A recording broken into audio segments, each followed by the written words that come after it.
My Commodore. Look at that beauty. I remember. How can I forget talking about the Sens speech? You guys must have had to hunt long and hard for pictures of me in an Ottawa Sens uniform. It wasn't the easiest. Yeah, wouldn't be the hardest team either that I played for, but definitely not the easiest. Anyways, thanks a lot for having me on. Yorkie, good to see you. It's been a long time.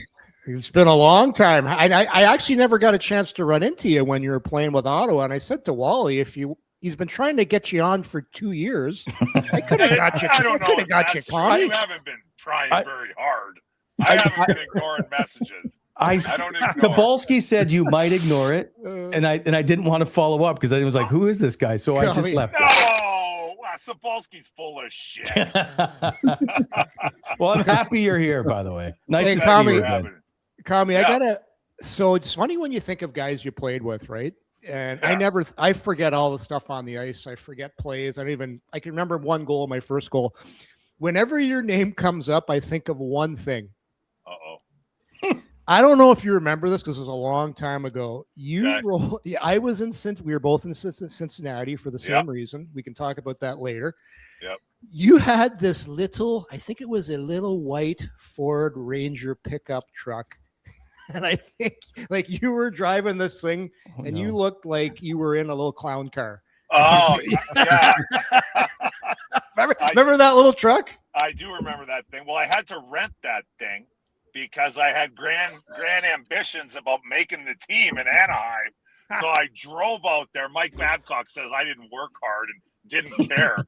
I drove out to Anaheim early before camp in my I think I had like a Yukon Denali, just a regular SUV because I had to haul my shit around the country.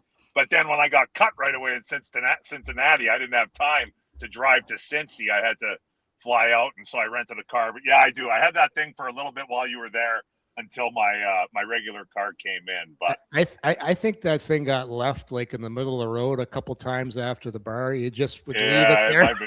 Just leave it there. Yeah, I wasn't driving. I'll tell you what, Cincinnati. You were there right at the beginning of the year, right, Yorkie?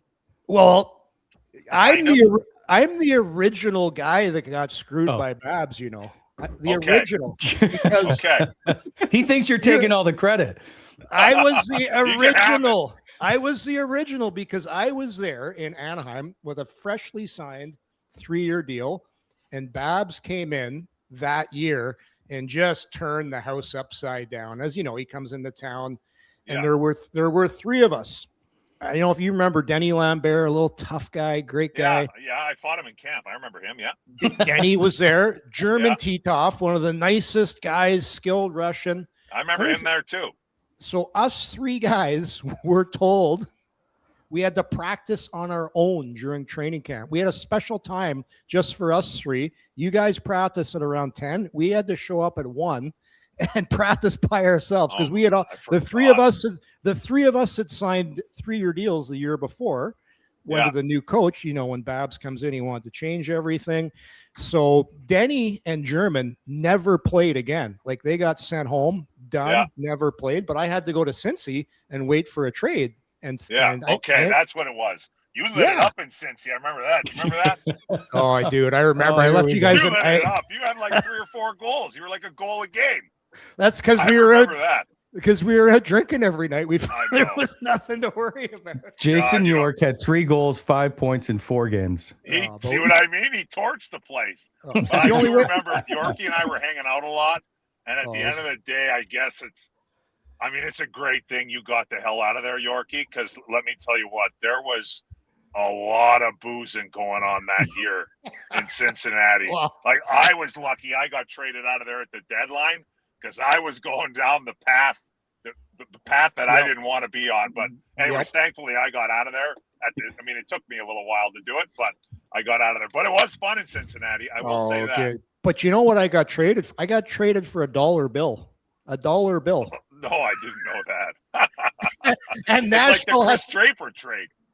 There you go. Same thing. $1 bill. And Anaheim had to pay half my salary for the next 2 years. It was crazy because Babs wanted to be Babs and be a dink. Yeah, he just wanted you out. There was no rhyme or reason. Just get out.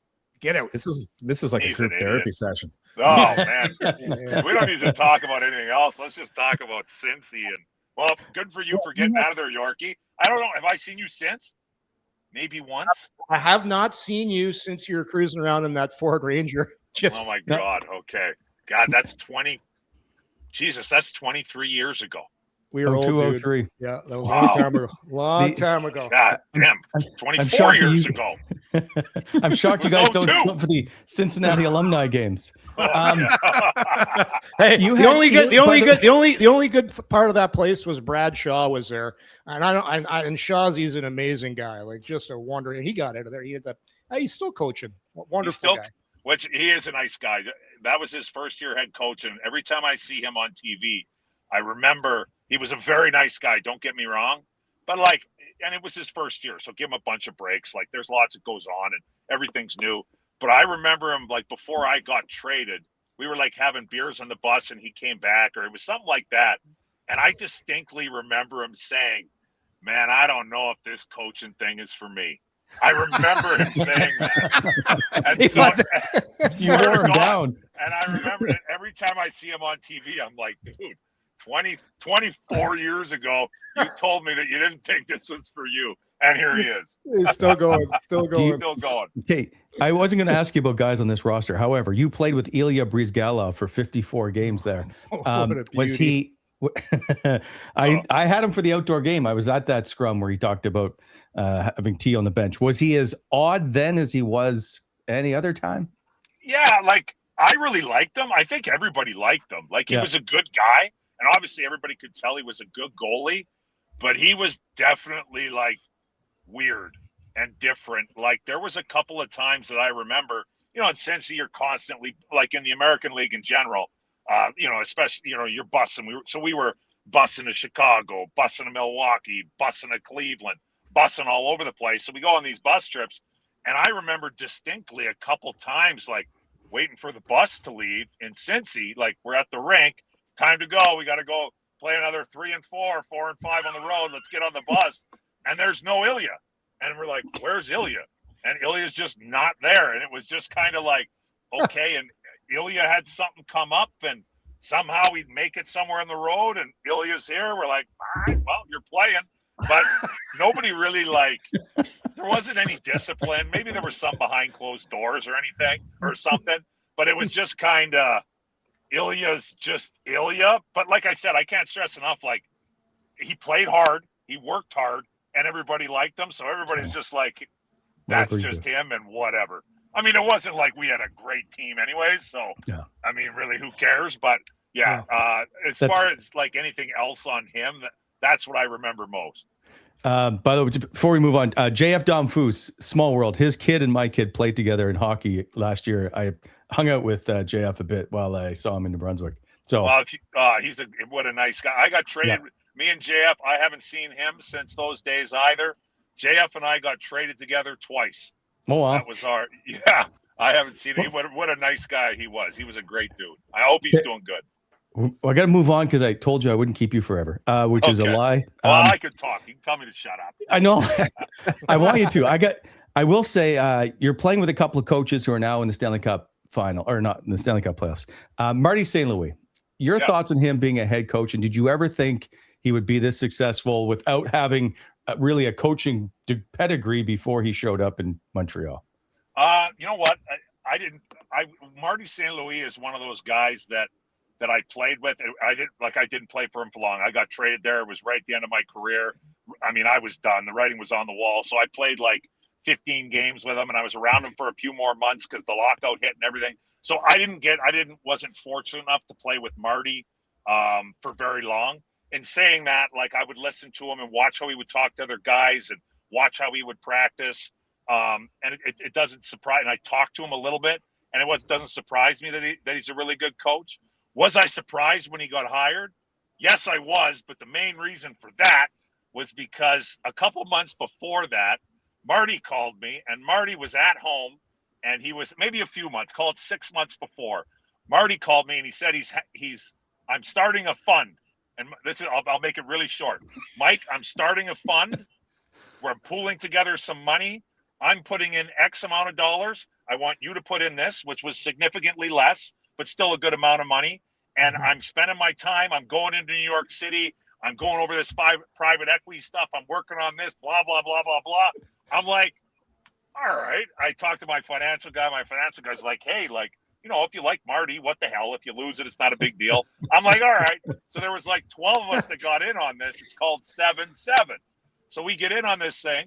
And I was surprised because, and I know he was going to the office and he's, talking to Marty and everything. Well, then all of a sudden, Marty's the head coach of the Montreal Canadiens.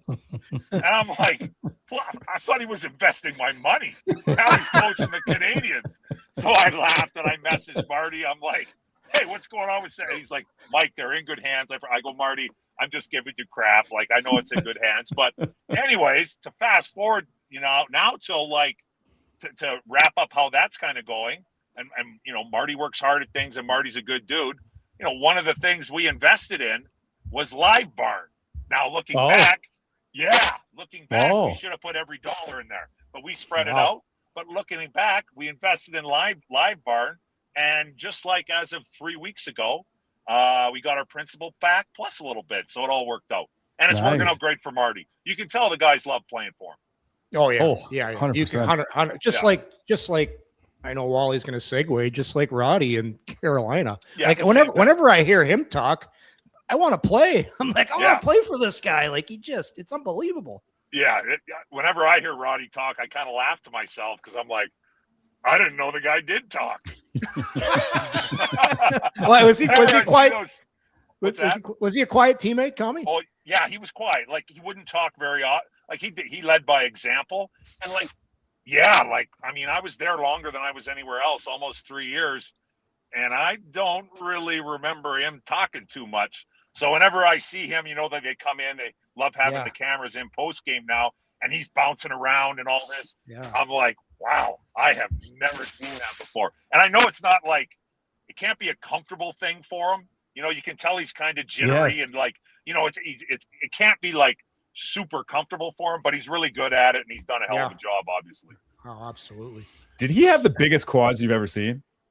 Marty too, actually. Oh yeah, Marty did. Yeah, he had huge legs. Marty's legs were you talking about Marty? Marty had massive quads. Yeah, like he was.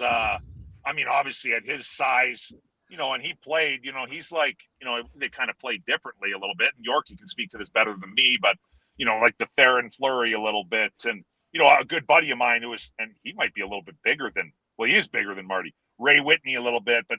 Like those guys played back too when the game, like before me, like when the game was really hard. And, Marty was in there grinding it out, and his legs on. If he didn't have legs like that, I don't think he would have survived.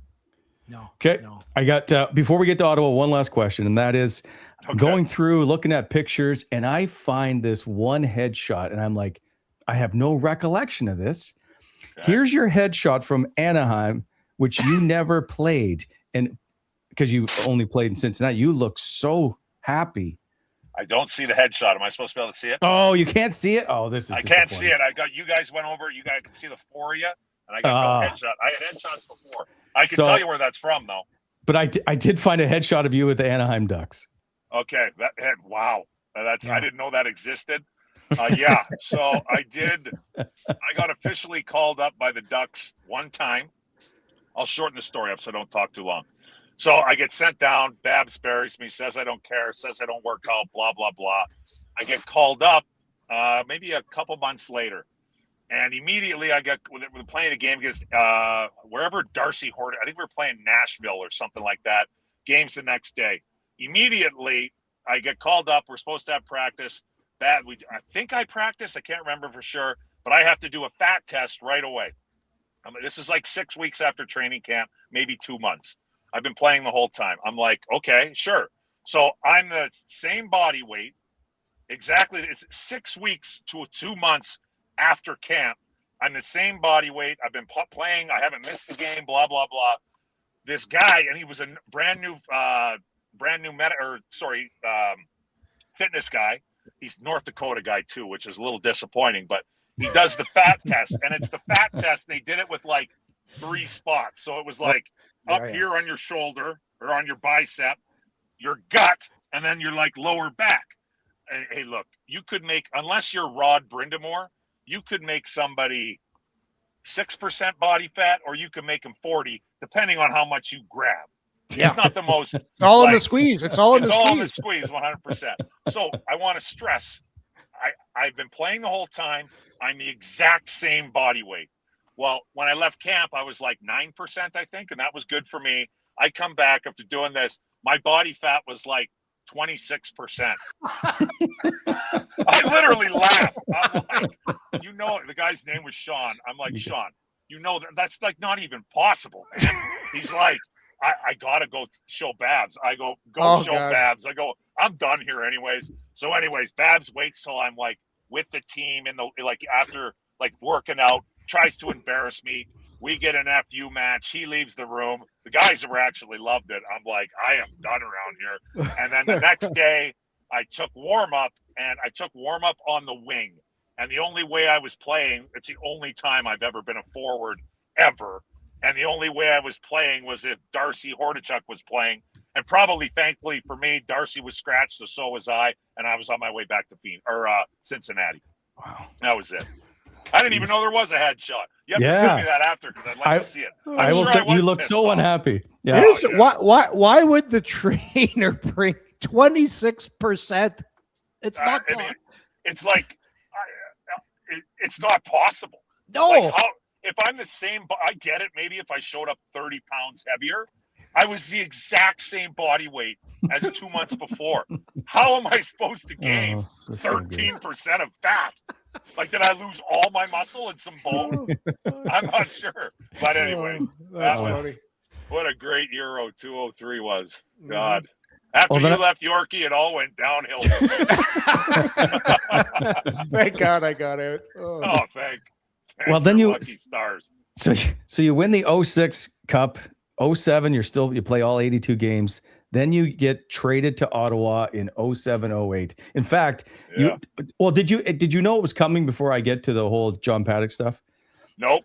I had no idea. I thought something might happen because the Hurricanes at the time, now they ended up doing it with Eric Stahl. I mean, and maybe rightfully so. They just didn't want to pay me, and I was due to be an unrestricted free agent. But no, I was not told I was getting traded. No. Were you happy is the right word. Were you surprised Corey Stillman was coming with you? Yes, I was surprised with Corey too. I think the world of Corey, and Corey to me was a hell of a hockey player. Yeah. Like he was one of the rare guys, in my opinion. Like Corey wasn't the fastest of feet, or, he wasn't going to wow you with anything, but he was like one of the rare guys who could slow the game down to his speed and play how he wanted. Yeah. I thought Corey Stillman was an excellent hockey player. He was good. I thought the trade was really good. Okay, so you show February the 11th. On February 27th, like 16 days later, they fire the head coach. Are you like, what am I in right now? I wasn't, to be totally honest, when I played, like I paid attention to my conference, like how things were going. But like as far as like the ins and outs, I didn't really pay attention. And I was just worried about my own business wherever I was at. So when I got traded to Ottawa, my first thought when I looked at the standings, I'm like, Ottawa Senators, first place. And honestly, in the East, first thing that went through my mind was like, this is going to be like Calgary all over again. It's cup run time. So I was pumped. Then I got there, and I was still pumped when I got there. I'm like, hey, guys, so our first game was at home, I think. Can't remember who we played. We go out there, and we get our doors blown off, like 6-1. I get back in. I'm like, well, that wasn't very good. Not a good start. Whatever. It's not a big deal. It's just one game. We got to get on the plane, which that situation in Ottawa sucks. You got to sit there and wait to go to the. Anyways, we go to New Jersey, get our doors blown off again, and that's when now I'm starting to notice, like I'm on the bench, and I was playing with Wade Redden at first. I mean, Wade Redden, I grew up watching Wade a little bit. Wade Redden was an excellent hockey player. At that time, Wade Redden's confidence was crushed, and I remember partnering up with him. We'd be on the bench, and it wouldn't be a great shift or whatever. I'm like, hey man, we'll be better on the next one. And Wade was just down. Like I was picking him up. And I'm like, man, we got some issues back here, and this ain't looking real good right now. No. So yes, then Paddock gets fired. And my dad worked for John Paddock at the Red Deer for the Regina Pats. Forever. This is like more recently or whatever. So I got nothing bad to say about John. I went in and tried to talk to him. So I'm like, what are we doing? And he didn't say a word. To this day, I've never spoken a word to John Paddock. No. So he got canned, and I was kind of like indifferent. I was like, all right. I'm like, maybe the next guy will be better. Well, the next guy was your GM. Yeah. So Brian Murray takes over. Brian Murray, I feel, and God rest his soul, I really like Brian. Brian traded for me twice in Anaheim and in Ottawa. And I think everybody involved has to admit they were both failures. I love Brian. He took over. And so I remember the first practice. So keep in mind, I'd probably played 7 or 8 games or so, something like that. We've gotten our doors blown off. If it's not all of them, it's most of them. You got shut out in back-to-back games before you got fired. Something like that. We got shut out? Yeah. Ottawa that year was for the first half of the year, they were the best team in the league. Like literally 15-2. They had an NHL record start. Yes. And John Paddock coached the All-Star game. Yeah. If they were unreal, like went to the finals the year before, that carried over. They could score. I mean, It didn't matter what they did. They scored. Their record in the first half of the season was unreal. And then I think the second half, it started to catch up to them where there was no structure in the neutral zone. There was definitely zero structure in the D zone. And now teams started to figure it out. So fast forward, I didn't know that because after like 5 or 6 games in Ottawa, I'm like, we suck. I'm like, this is bad. Like, what are we going to – I'm an unrestricted free agent. I mean, I'm not sure if we're going to make the playoffs. And anyways, Brian takes over. And I remember his first practice. This was after I'd met with him briefly because I'm like, Brian, what are we doing here? Like, why'd you trade for me? I go, I love Luke Richardson. He's a great dude. He had a great career. But I'm like, why did you trade for me to have me sit here and play 12 minutes? I'm like, you don't need that. And I'm like, I sure as shit don't need this either. I've been waiting for this moment for like 8 years. I'm unrestricted. Like, let me play. So Brian takes over as coach. And I remember his first practice. Keep in mind, and I love Brian Murray, but we're having struggles in our D zone. Like struggles. Our first practice is a practice that I could put together at the University of North Dakota Hockey School when I was fucking 19 years old. It was like horseshoe drills, skate down the wall, shoot it, little 3-on-0s, 2-on-1s. I'm like, after practice, I'm like, I got to go talk to, and I'm not a guy that likes talking to the coaches or GM. I never did that. But I'm like, I got to go say something to Brian. So I went to talk to Brian. I'm like, Brian, what are we doing? He's like, what, Mike? I'm like, Brian, we're getting blown out every game. I'm asking where I'm supposed to be in the D zone, and nobody can give me an answer. I'm like, can we do something defensively? He's like, well, Mike, I don't want guys to get hurt. There's only like 10 games left. I'm like, Brian, we can practice D zone without running each other through the boards. Like, we don't have to do that. Just some structure. He's like, okay, Mike. And I think we tried, but it was too late. By the time you got there, you guys got shut out 5 times down the stretch. You lost the last 5 games and 7 of the last 8 going into the playoffs. And then of course you lose to Pittsburgh in 4 straight. Not a shock. Yeah. Well, I would say if you look at that, I brought it up on my podcast. I mean, you could probably guess now that I'm on, but if you want to, here's the number one reason, or one of the top reasons, probably number one, why the 08 Sens got swept in the first round. Go take a look at who was leading their team in scoring, in playoff scoring. You don't have to look. It was me and Corey Stillman with 2 assists. I'm looking right now. You guys scored 5 goals in 4 games. Yeah, me and Corey were on fire. The rest of us not so much. So what was it? We got pounded. What was it like to play with? It was one of the best lines ever in hockey. Arguably, best lines ever in hockey since the lockout for sure is the Heatley Spezza Alfie line. Was it fun to play with those guys, or were as a defenseman, are you like, maybe not? No, I mean, I'm a tough guy to ask because the only time I was there is when times were tough. Yeah. I wasn't there when it was high flying and they're putting up goals.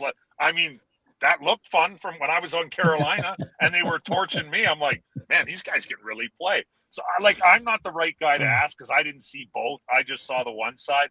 And like you just said, you go through, I wasn't there many games. and we lost most of them.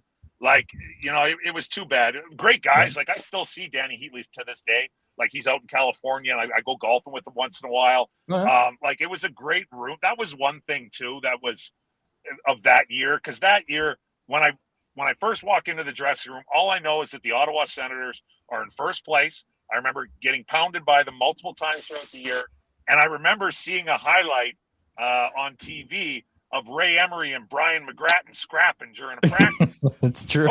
That's all I know.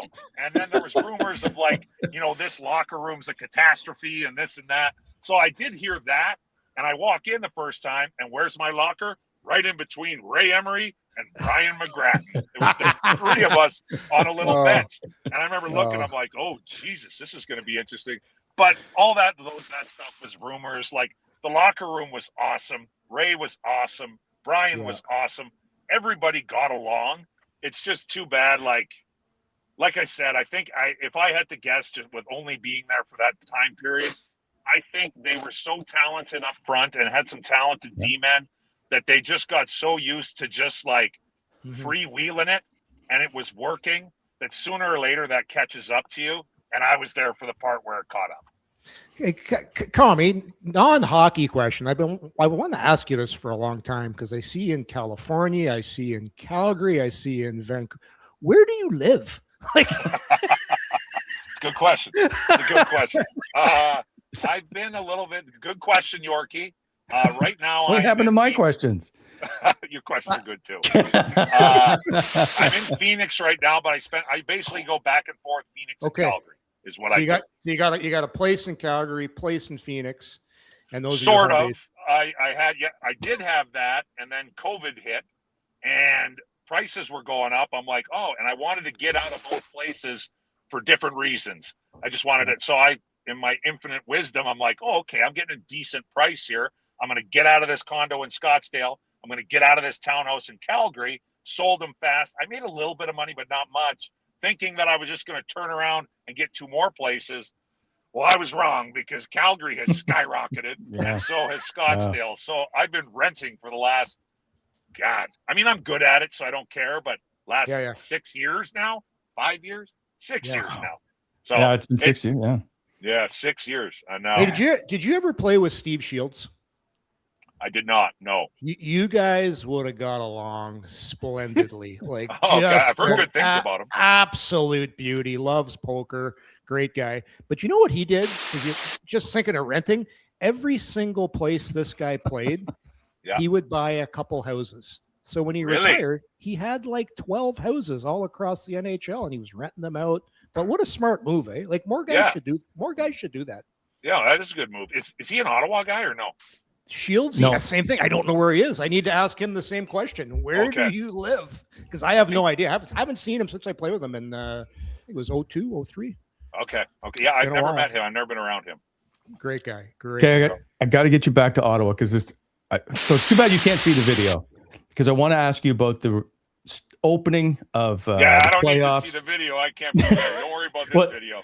There's a picture. Anaheim one, I don't know. I know this one. You got the video. Yeah, we're gonna play the video anyway, but it's just funny to watch him walk by you. So, Jake, you can go ahead and roll it. Tell me what you're thinking about this whole entire fiasco. Something's coming up. I can see it now. This comes up. Okay, so this is gonna be you. Yeah. Well, I'm trying not to laugh, is my honest answer. And like we were told before, like this guy came in the room, and I think I tapped Emery. I'm like, what is that? And it was like, see, this stuff I didn't see. Look at this. So the helmet doesn't fit. No. He's got his speech on the inside of his shield. Yes. It's like white paper, so he knows what to say. What's he saying? And like he's in good shape, but he's not like rip. You know what I mean? He's husky. He kind of looks like me in Cincinnati. 26%. See, the helmet doesn't fit. It falls down. The audio cuts out. Yeah, the audio was bad too, right? Yeah. Did he actually come in the dressing room and give you guys a speech? No. he came in before all dressed up, and then the guys came to us and were like, "Hey, he's gonna walk past you, like look at him, follow him with your head, and then he's gonna go out and speak. You guys go out after." I'm like, "Okay." And so I remember just sitting there. I'm like, this guy's speech better be unreal because this is kind of embarrassing. And then, like right there, I'm trying not to laugh. I'm like, oh my God, what are we doing? And then, yeah. Anyways, I know I went out there. The audio wasn't good. I think he screwed up his lines. He did. And then we went out there and just got smoked. They got booed. He got booed. You got booed? I went back and listened. You can hear boos in the crowd.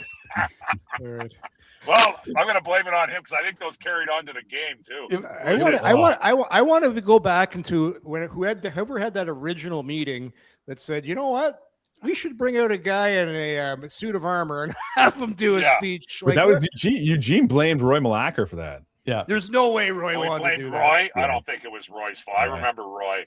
Yeah, that was a catastrophe, but at the end of the day, maybe it was kind of appropriate because, I mean, that was bumbling, and we bumbled. I mean, if the regular season would have went on, I mean, you just said we lost 7 of our last 8. Like, if the regular season would have went on for one more game, we would have lost our way out of the playoffs. Like, that's it. We needed one more. Like, if I forget who missed. Carolina might have missed. Whoever finished in 9th. If they had one more game, like if we had to win a game, we were not getting, like we were screwed. We were done. I mean, God, it sucked. It was such a wild year. Like, yeah. Even before you showed up, like there's the Ray Emery where he doesn't show up to practice and John Paddock just hangs a necktie in the net. He, like as you say, he's fighting players. Like they fought Brian. Yeah. And Brian and him were best buddies. Best friends. Like, they were roommates in Binghamton. Yeah. They drove to the airport together too, right? Like I said, I can't stress enough. Like when I was there and I sat down, like I didn't know what to expect, and like they were boys. Like there was so that fight in practice. I would assume it was like brothers fighting. You know what I mean? They love each other, but they're scrapping. But yeah, I mean, it was too bad. It was like from my point of view, like obviously on ice wasn't that great. I got traded a week. Corey and I got traded a week before the deadline. So we missed out on like some kind of perk you get if you get traded at the deadline. And the team had to pay for something. Or anyways, we ended up staying. Corey went somewhere else, but we traded for Martin Lapointe that year too. So, and like I said, people ask me how I liked Ottawa. I go, well, one, I wasn't there for very long. Yeah. 2, when I was there, I hung out at this, the Holiday Inn in Canada across the street. So, like, me and Marty Lapointe, all we did was go to the country bar that was in Crazy Horse. Is that, yeah. So me and Marty would go there and just get blasted and bitch about the team. But, like, I didn't have a ride. And I remember the team. I mean, it's funny now, but, like, the team gave me, I'm like, hey, can I get a car? I know I'm right across the street, but, like, it's a long walk. Can I get some kind of vehicle? They gave me, like, a old beat-up Chevy Colorado with one of the headlights burnt out. I was like, hey, thanks. I just ran the shit out of that thing. The Sens just had their season-ending player party at the Crazy Horse to tie things in. Boy. So there you go. They did. Yeah, Crazy Horse is still around. Still hopping. Still going. Awesome. It's the place to go on Wednesday nights. Smile. Really? Okay. Yep. So last question about the Sens, and that is, why didn't you you didn't re-sign? Was that your decision? Was that a Brian Murray? Yeah, you know what? I wasn't going to bring that up, but I'm glad you asked it. Like I said, I like Brian Murray. Murray, we tried twice. It didn't work. My one complaint about Brian, so I will say from my perspective, hockey-wise, the last 10 games of the regular season went better. Like I was playing more, hockey-wise was better. I know that we got swept in 4 and everything, and I know overall it didn't go great, but I was playing better. In the playoffs, I was playing better. I was relied upon a lot. And so, like I said, I'm unrestricted. So at the end of the year, I don't even know if I met with Brian or if he called me. But he's like, well, what do you think? I'm like, Brian, and I honestly said this. I said, Brian, if you would have asked me, about this a month after you traded me, I would have told you there's no chance I'm coming back. But I go, it got better. I go, I think it's going to get better here. I go, look, you got to call my agent. I can't do it on my own. But I'm like, I'm definitely interested in calling back. Like, please let me know. I'm unrestricted on July 1. You guys have my rights till then. Like, give me a ring. Like, I'm willing to talk and willing to listen for sure. Well, July 1 comes. I haven't heard a word from the Sens. And then I did see that Brian, because somebody asked him about it, and Brian was like, well, it was either he didn't want to come back or his price was too high. And he was making stuff up there because, before July 1st, I didn't know. I had no idea what my price was. And when the price it ended up being, I was just as shocked as everybody else. So if the Sens would have called me before July 1st and maybe offered, I mean, maybe it works out. But the end of the story is, like, I was interested in a bare minimum listening. And if it would have been something decent, I think I probably would have come back, but I never got a call. Too bad. I always enjoyed you in the room. I know it was a short period. Two quick things before you go. That is, one, your style when you played for the Sens. I know you're probably going to struggle to see this photo because it's small. You had like baggy socks. You had your tongues out. I'm curious. Those tongues were shot blockers though back in the day. They're the flaps over top. Okay. I didn't have good enough ankles, so my tongues were always underneath. I had my ankles taped. Trust me, I wasn't a very good skater. So those things that flap on top, I can't see the picture, but I remember the things that flap on top. Those were the shot blockers back in the day. Fair enough. Okay. Yeah. Finally, do you still have the robe from Carolina? I do not, but I do know where it is. Believe it or not, it used to be on display, but now I'm sure it's shoved in some dirty corner down in the basement. But from what I've been told, the Hockey Hall of Fame took it and they kept it. Oh. Which I thought they displayed it, I think, because I think they take one piece of equipment from a guy, from everybody on the team, sort of. And then they display that for the year until there's a new winner. And then that comes down and they put that in the basement. So my robe was up during it displayed and then down in the basement. And I'm like, that thing's going to be gone for sure. But for our 10-year, now that's been a long time ago now, 10 years later, they brought the cup there or whatever. And they actually had the robe. So they actually held on to it. But wow. It's downstairs. Yeah, it still stinks too. I can't believe it hasn't rotted. It was just booze and sweat all over that thing. Because the other picture is you holding a Bud Light bottle and a Bud Light can. I'm sure that was a pretty good night. That was all, it was covered in sweat from the games. I never washed it because I was kind of a little superstitious. And then after the last time I've had it on, it was soaked in booze. So good. I would keep you here for about 2 hours. So I just appreciate your time. No, thank you. Thanks for having me on. Like, you've been great. Say hi to Seaball for us. He keeps you two wrangled in a little bit. So he does pretty good. That. Yeah, I appreciate that. It's good to see all you, Yorkie. Good to see you, Commie. That was great. Good. Great stuff, man. Yeah, it's been too long. It's been too long. We're gonna do this again. Hey, if you have any investment advice from now on, just reach out. Okay? We could start a new pod here. Commie's investment advice.